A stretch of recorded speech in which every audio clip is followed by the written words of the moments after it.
Hello, this is Bushido. This is my first video on TikTok, but for those listening on YouTube, I'm back after a while of absence. Truth is, a lot has happened to me, including a lot of social trauma.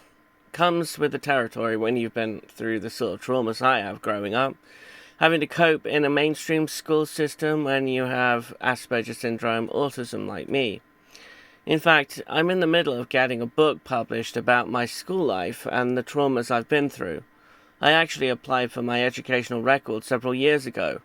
As a result, I began working on writing my thoughts, feelings, and memories of my experiences at school. My writing is quite in-depth with a lot of content. It's been very difficult to complete the written content. Trauma does that to you. The trouble I have now is getting it formatted to be published. I have various issues with that, ranging from text font choice to the choice of what book cover to add to my book. Even the summary at the back of the book would take a while to condense into a manageable and precise size. My reason for bringing this up is actually due to one of the statements my old Senko teacher wrote in my educational records about me. She wrote quite a bit, of which I've commented on in my book, but there was one particular passage she wrote which stood out to me. Although, having said that, there were some other statements which also stood out to me, but not in the same way.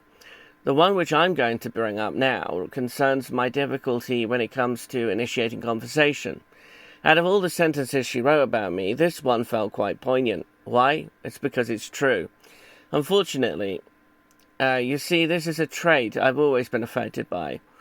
This is due to heightened levels of anxiety, especially in the social world, and my overactive analytical mind. It's like a supercomputer processing so many scenarios in my mind that I cannot settle it. The truth is, I couldn't just walk up to some random stranger and start chatting. Oh, I can fully understand the whole nice weather we're having phrase, but even that's a monumental task to achieve, to say that much, never mind about more intellectual conversation. This is especially the case when it comes to women. I'm a total and utter nervous wreck. Oh, I can perfectly understand many of us suffer with anxiety. I don't dispute that. But what I'm referring to is actually multiple concepts. I have been through social emotional trauma, which is much more acute to someone with Asperger syndrome autism like me. If you've heard about the difficulty we have with eye-to-eye contact, that is immensely true when it comes to total strangers. And as for women, I'm a total mess. I cannot even comprehend approaching any stranger, but women are even worse. Why? It's because I'm lonely and sensitive to emotional trauma. Even simple rejection feels far more acute than the average person, because I can feel it physically, like I've just been run over by a stampede of elephants. This stems from a trauma I suffered in my experiences at school, added to which I hate the expectant eyes of those who I may interact with, pressuring me into coming up with an immediate response when I need time to process my thoughts. In fact, there are times I can't even look into their eyes because it causes too much anxiety. Also, there's something I've learned the hard way. In fact, I've learned much that way. But the one I'm referring to now is the inability to tell when someone's lying to me. You know, there's been people who've looked me straight in the eyes, smiled, and lied through their teeth, and I had no idea until much later. I'm sure we've all been through that, but when you're Asperger's or autistic like me, then it's vital to find reassurance. There's no way I can find reassurance among people who are lying to me. Reassurance is a must. It might seem trivial to others, but to people like me, it's essential. This world has far too much corruption in it already. If we can't even trust each other, where are we as a people? Where's the compassion, the care, the understanding, the open-minded, the love? I can't see it. Or should I say, it always appears to be out of reach from my grasp. In all honesty, one of the main reasons I have difficulty in initiating conversation is that I see no opening.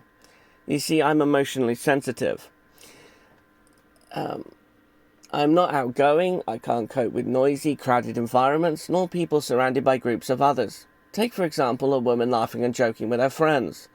There's no way in God's green earth I'm going to feel able to approach her, although strangely enough, if a woman were on her own, perhaps crying, then I could see that as a reflection of myself. Many times have I felt like crying both internally and externally. There was actually an occasion when this happened at school, so I know it's true. Basically, what I'm referring to is empathy. Yes, if I can find a way to empathize with the person I'm interacting with, I feel a little bit stronger than I otherwise would. The trouble is, such an occurrence is rarer than you might think. Rarely have I even ever seen a woman show such emotions in front of me.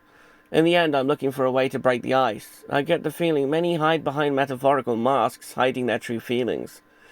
The trouble is, from my point of view, I need to see those hidden feelings to know how to react. I can't read into such subtle signs if I have nothing to work with, which is why I have always hoped a woman would approach me instead, but it hasn't happened.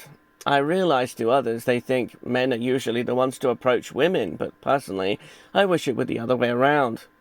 It would make life for me so much easier. I don't know if I'll ever succeed. Take, for example, what happened to me on the bank holiday Monday just gone. I walked around my nearby lake, which I'm familiar with, as it's a place I've been to many times. I often take photos there. The photos I use on my videos are my own. What do you think? I have a Redbubble store, which I'll add in the description box below on this YouTube video. And for those watching TikTok, it's on my profile bio page.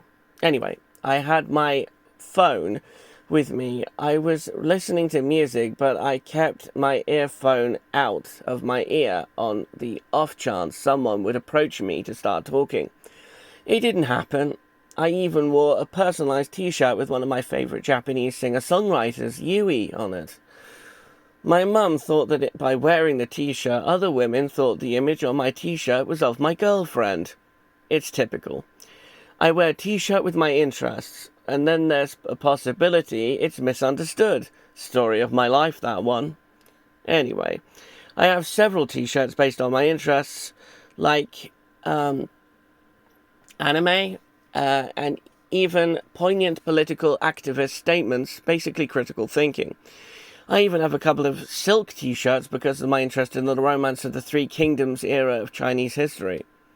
I also have an interest in Chinese zodiac signs. Perhaps I'll do future videos on some of my interests. Anyway, despite walking around the park, even buying a drink from the local atrium bar, which I'm also familiar with, it's better when you've grown familiar with your surroundings, especially when you're Asperger's autistic like me. Yet still no one came to approach me to start a conversation. Sometimes I wonder if I might just as well write a sign on a billboard and walk around saying, "I'm lonely and hoping to make friends and get to know someone." If only there were a piece of clothing or something, or some statement piece to let others know you're interested.